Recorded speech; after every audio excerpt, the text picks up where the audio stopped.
Le Terrible 2, oui, cette phase où tu te prends littéralement 47 claques dans la tronche par jour avec ces fameuses tempêtes émotionnelles. Ces tempêtes émotionnelles qui arrivent d'un moment à l'autre sans même que tu t'en rendes compte. Oui, aujourd'hui c'est de ça dont on va parler, mais on va pas parler du Terrible 2 de manière un petit peu standard, je vais pas te donner des définitions avec des conseils bateaux, non, je vais te parler de notre Terrible 2, de celui qui a vécu mon fils, car oui, selon les études, le Terrible 2 finirait aux alentours de 4 ans, et la semaine prochaine, les mams, mon fils, à 4 ans. Donc ça y est, on a fini avec le Terrible 2. Bon, plus sérieusement, je le sens aussi que ça y est, on sort de cette phase, que Evan est de plus en plus capable de se raisonner. Je dis bien de plus en plus, on n'y est pas encore complètement. Mais en tout cas, je sens que ces tempêtes émotionnelles qui avaient lieu un petit peu comme ça, d'une seconde à l'autre, sans même que je puisse parfois les anticiper, eh bien, elles sont loin derrière nous. Donc aujourd'hui, ce que je te propose, c'est de te donner 5 conseils, les 5 choses que j'ai fait au quotidien pendant justement cette période du Terrible 2 pour pouvoir survivre et continuer d'avoir un quotidien à peu près serein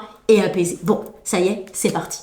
Mon premier conseil, c'est que tout simplement, j'ai appris à anticiper les tempêtes émotionnelles. Alors là, je t'explique. Nous, quand on a commencé le Terrible 2, je dis nous parce que j'ai eu l'impression de le vivre aussi, mais Evan, lorsqu'il a commencé son Terrible 2, il avait 18 mois. Et il faut que tu saches que je pense que j'ai amené ce Terrible 2. C'est-à-dire qu'on vivait notre meilleure vie, on vivait un quotidien tranquille, et boum, on s'est expatrié au Canada, et à ce moment précis, je l'ai vu complètement se transformer. Je l'ai vu faire des tempêtes émotionnelles en pleine rue, se jeter sur la route, hurler sur la route au Canada, en hiver. C'était très dur. Hurler et bref, je me suis dit, ça y est, on est en plein Terrible 2. Donc il faut que tu saches que la mère célibataire que je suis venait d'arriver, venait de s'expatrier au Canada. J'étais complètement seule, j'avais personne, j'avais toute cette expatriation à gérer, le côté administratif, le quotidien, faut trouver un appartement, faut trouver une garderie pour Evan, faut que je trouve des bureaux pour ma société, bref, et en plus, faut que je gère un bambin qui est en plein Terrible 2. Et la première chose que j'ai faite, c'est tout simplement que je l'ai observé au quotidien. Et je me suis rendu compte qu'il y avait des choses qui amenaient systématiquement des tempêtes émotionnelles.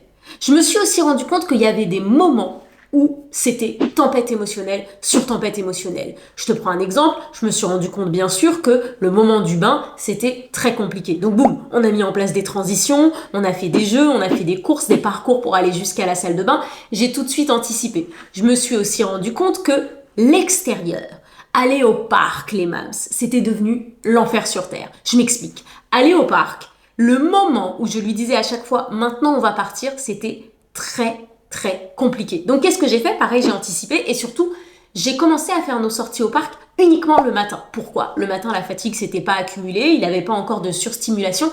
Donc au moment où je lui disais qu'il fallait partir, il était beaucoup plus réceptif. Et aussi, pour une dernière raison, et on va être très honnête, le matin, il y avait personne au parc, d'accord? T'es le matin, t'es au Canada, il fait moins 50, et ben il y a que moi qui étais au parc. J'allais plus forcément au parc à la sortie de la garderie. On faisait nos sorties en amont, quand il n'y avait pas trop de monde et quand il n'était pas trop fatigué. Donc ça, c'est vraiment la première chose que j'ai appris à faire, c'est que je me suis toujours dit, ok, on va pas, le moment où la tempête émotionnelle, elle est là, c'est compliqué pour lui à gérer. Cortex préfrontal, il n'en est pas encore là, il n'arrive pas à se raisonner, c'est pas le thème de la vidéo.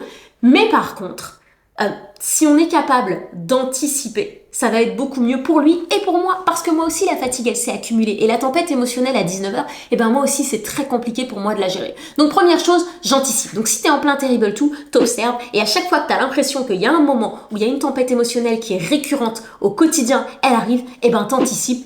Et puis toi aussi, tu vas voir, ça va te faire du bien. Bon, passons maintenant au deuxième conseil. Et avant d'enchaîner sur le deuxième conseil, parce que je me suis rendu compte que je t'ai balancé ça comme ça, mon histoire de cortex préfrontal, etc., rappelle-toi que je suis en tournée dans toute la France, Belgique et Suisse, et justement, une bonne partie du spectacle est consacrée au Terrible 2, comment fonctionne le cerveau d'un bambin, et on parle de solutions concrètes. Maintenant, repartons à notre deuxième point. Alors, le deuxième point, c'était justement une tempête émotionnelle.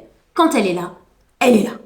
C'est tout. Vraiment, en fait, il y a une espèce d'acceptation que j'ai mis en place au quotidien. Quand elle est là, elle est là. Ça servait à rien de me ruer sur lui, mais tu vas pas pleurer pour ça, mais à quoi ça sert? Eh ben vas-y, pleure. Ou mais non mon chéri, c'est rien, regarde, elle est là, elle est là. Donc, il y a deux choses que j'ai mis en place, tout simplement, surtout lorsqu'il était plus petit, au début du Terrible 2, lorsqu'il avait 18 mois, c'était m'asseoir à côté, silencieusement, et attendre. Mais vraiment, attendre, on dirait une statue, et dire juste une phrase à un moment. Quand tu auras besoin, je suis là, maman est là. Et c'est tout. C'est tout ce que je faisais. Et ça, je te disais, c'était au début, parce qu'après, Evan m'a fait comprendre qu'il avait besoin d'espace, d'accord? Qu'il n'avait pas forcément besoin que je reste assise à côté de lui. Donc j'ai fait évoluer un petit peu ce moment-là, et tout simplement, je me levais, et je lui disais toujours, quand tu as besoin, je suis juste à côté, quand tu te sens prêt. C'est important pour moi de venir ajouter cette petite phrase, pour pas qu'il le perçoive comme, ah là là, elle me laisse toute seule, au moment où j'ai besoin d'elle, elle me laisse toute seule. Donc je lui disais, quand tu as besoin, et si tu as besoin que je revienne, tu me le dis. C'était vraiment lui montrer que je lui laisse son espace et pas lui dire, regarde, je te laisse tout seul, gère et maman s'en va. Tu vois, donc vraiment, cette acceptation, quand elle est là, elle est là. Voilà, tu vois, c'est comme si tu te dis, là, il y a un truc qui vient d'exploser, il y a un feu d'artifice qui vient de péter, bah, il est lancé, tu vas pas essayer de l'attraper en plein vol. Il est lancé, voilà, tu t'accroches, tu t'assois, tu respires profondément et tu attends. Et ça a vraiment marché. Ça a vraiment marché parce que petit à petit, lui aussi, je le voyais, en fait, il revenait. Il revenait naturellement et beaucoup plus rapidement au fur et à mesure des tempêtes émotionnelles vers moi. Et Evan est très câlin, donc il revient, il demande un câlin, il s'assoit et il y a toujours ce moment-là. Troisième conseil, le mouvement.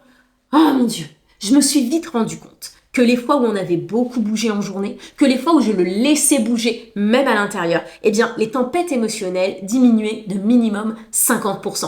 Le mouvement, venir faire circuler tout ce qu'il a à l'intérieur, tout ce qui est enfermé de la journée, tout ce stress qu'il avait pu avoir à la garderie, en fait, toutes ces petites disputes qu'il a pu avoir au quotidien, toutes ces petites choses qu'il a dû garder enfouies en lui parce qu'il ne se sentait pas forcément en sécurité, parce qu'il n'y avait pas maman, parce qu'en fait, quand ils sont en collectivité, tout simplement, c'est pas possible d'exprimer leurs émotions. Eh bien, en fait, le mouvement, ça permet de venir extérioriser tout ça de manière très naturelle. Donc ça c'est devenu notre quotidien. Notre quotidien, si je devais, à chaque fois je le dis, le résumer en un seul mot, le mouvement. Donc on faisait des parcours moteurs à la maison parce que oui, je le rappelle, une bonne partie du Terrible 2, on l'a vécu au Canada.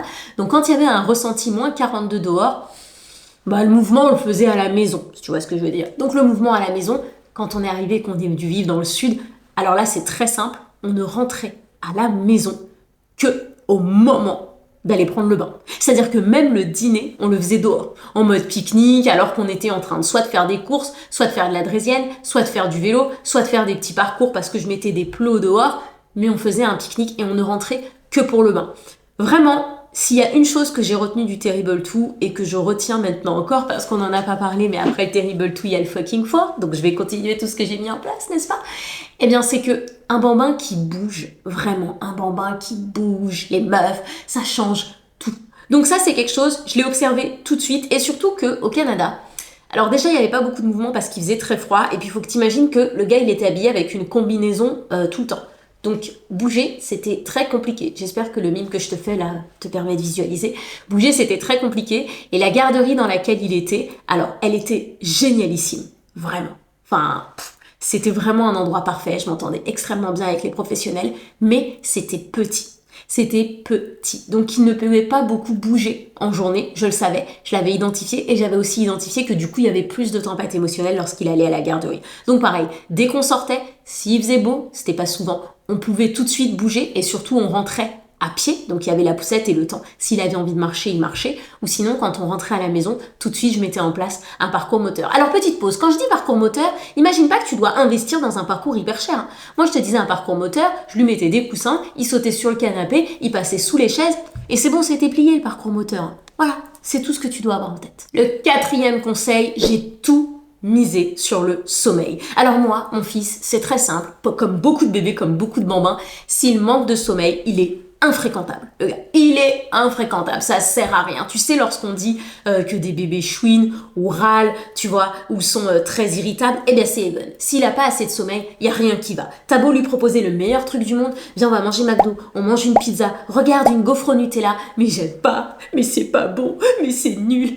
Il est infréquentable. Et ça, je m'en suis vite rendu compte que le sommeil, là où je pensais que, tu vois, lorsqu'il était dans cette phase bébé, c'était vraiment le nerf de la guerre, et ben je me suis rendu compte que dans cette phase bambin, c'était encore plus important. C'est pas pourquoi. Parce que là, c'est le moment où ils vont te faire croire qu'ils ont plus besoin de sieste. Mais toi, tu sais qu'il a besoin d'une sieste. La preuve, dès que tu pars en voiture 5 minutes ou que tu le mets dans une poussette, il s'endort. Donc, j'ai rien lâché sur le sommeil. J'ai continué de lui faire la sieste. D'accord? J'ai vraiment continué de lui faire la sieste. En plus, il continuait de faire la sieste à la garderie, donc ça, c'était génial. J'ai donc juste eu à continuer le week-end. Et surtout, je l'ai couché extrêmement tôt, le soir.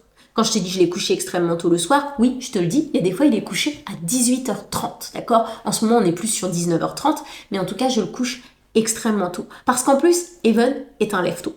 C'est un lève-tôt qui se couche à 22h, à 23h ou à 18h, il va se réveiller à la même heure. Donc moi, la seule chose que j'ai à faire, mon rôle, c'est d'anticiper et de le coucher tôt. Et s'il a son quota de sommeil, le quota de sommeil d'Evans que j'ai identifié en observant petit à petit, donc ça, il n'y a pas de secret. Tu dois observer. Chaque bébé, chaque bambin a un quota de sommeil différent. Et moi, ce que je me suis rendu compte, c'est que le quota de sommeil d'Evan, c'est 12 heures. Evan doit dormir 12 heures. C'est son quota de sommeil. S'il dort pas 12 heures, ça ne sert à rien, il n'est pas fréquentable. Donc, j'ai tout mis en œuvre.